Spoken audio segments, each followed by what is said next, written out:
मेरे पापा के पास अलादीन का चिराग नहीं, जिसे घिसकर पैसे निकालकर दे दिए। रात के 10:30 बज रहे थे। श्रेया को बहुत नींद आ रही थी, पर फिर भी सासू माँ की साड़ी को इस्त्री किए जा रही थी।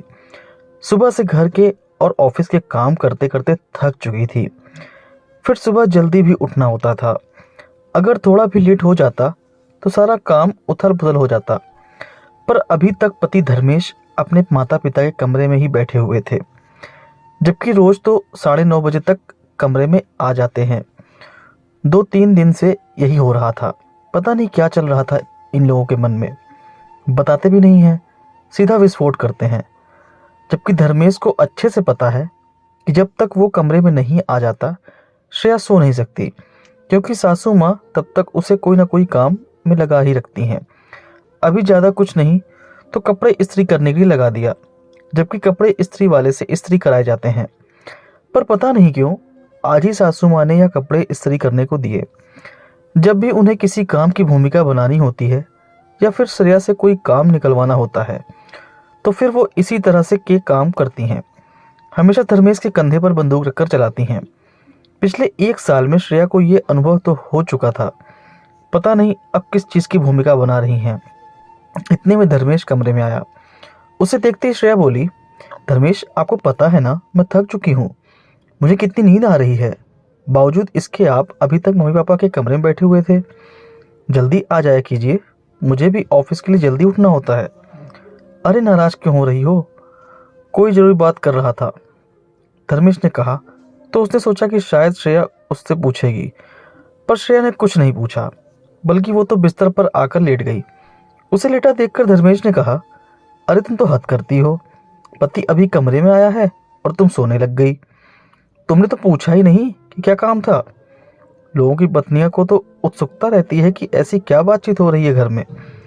मैं थक गई हूँ, मुझे बहुत नींद आ रही है, पर फिर भी आपको जो कहना है कहिए।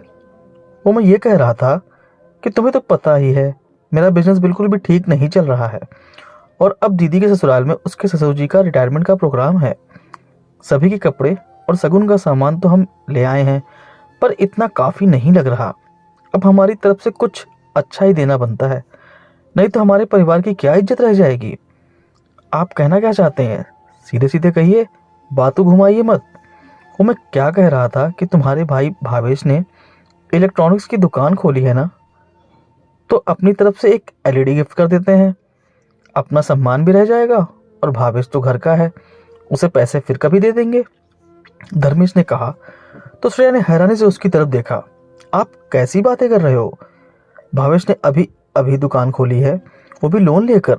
अब दुकान खोलते ही से ही उधारी देना शुरू कर देगा तो कमाकर क्या खाएगा? तुम भी हद करती हो। एक एलईडी से क्या नुकसान होगा? और फिर मना थोड़ी ना कर रहा हूँ, भविष्य में पैसे दे देंगे। अच्छा, पिछली बार भी 1 लाख रुपए लिए थे, और उससे पहले 50,000 रुपए लिए थे तुमने पापा से। आज तक तो दिए नहीं, ऊपर से और उधारी लेने की बात कर रहे हो। श्रेया ने कहा तो सासू माँ तुरकते हुए कमरे में आ गई। शायद दरवाजे पर ही कान लगाकर खड़ी थी, और आते ही कहा, अरे अपनी बेटी को इतना सा नहीं दे सकते क्या? आखिर तुम्हारा भी तो उस घर पर हक है। आखिर कहाँ लेकर जाएंगे तुम्हारे पापा इतना सब कुछ? भाई के साथ साथ तुम्हारा भी बराबर का हक है वहां पर। पर मम्मी जी, मैं कुछ नहीं मांगूंगी। अब मुझे मांगते हुए शर्म आती है, क्योंकि पिछले 2 बार का भी हमने अभी तक लौटाया ही नहीं। क्या फायदा अपने पैरों पर खड़ा होने का, जब पैरों पर खड़ा होकर उनके सामने हाथ फैलाकर हम चुका ना पाए। श्रेया ने कहा तो धर्मेश बीच में ही बोला, अरे तुम्हारे पापा के पास क्या पैसों की कमी है? इतना सा नहीं दे सकते क्या? दुनिया के सामने तो खूब पैसा वाला बनते हैं। बस करो धर्मेश, मेरे पापा के पास कोई अलादीन का चिराग नहीं है, जिसे जब चाह घिस कर के पैसे निकाल कर तुम्हें दे दिए। पैसा कमाना पड़ता है, मेहनत करनी पड़ती है। बड़ी जुबान खुल रही है तेरी, हमें धौंस दिखा रही है। अपनी बेटी के ससुराल हम क्या खाली हाथ चले जाएं? और तू भी तो कमाने जाती है, थोड़ा बहुत दे सकती थी। लेकिन सासू माँ अभी भी हार मानने को तैयार नहीं थी। आखिरकार श्रेया ने कहा, लेकिन क्या? आपकी बेटी आपका सम्मान है, उसे जो देना है आप दीजिए। उसके लिए मेरे मायके वालों को झुकाना जरूरी है क्या? जो भी देना है अपनी हैसियत के मुताबिक दीजिए। वो लोग तो खुद लोन लेकर अपना बिजनेस खड़ा करने में लगे हुए हैं। ऐसे में उन पर वजन डालना जरूरी है क्या? और रही बात मेरी कमाई की, तो पहले मैं मेरे मायके वालों को कर्जा चुकाऊंगी ताकि सिर उठाकर जा सकूं।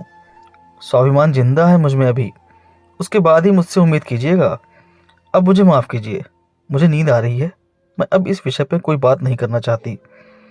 श्रेया को स्पष्ट रूप देख कर के आगे किसी की बोलने की हिम्मत नहीं हुई। आखिरकार श्रेया की नजर के प्रोग्राम में शगुन और कपड़े ही दिए गए और कुछ महीनों के बाद श्रेया और धर्मेश ने मिलकर उसके पापा के सारे कर्जे चुका दिए। दोस्तों, उम्मीद करता हूँ यह कहानी आपको पसंद आई होगी। अगर पसंद आई वीडियो को लाइक करें, शेयर करें और चैनल पर नए हो तो चैनल सब्सक्राइब करना ना भूलें। धन्यवाद।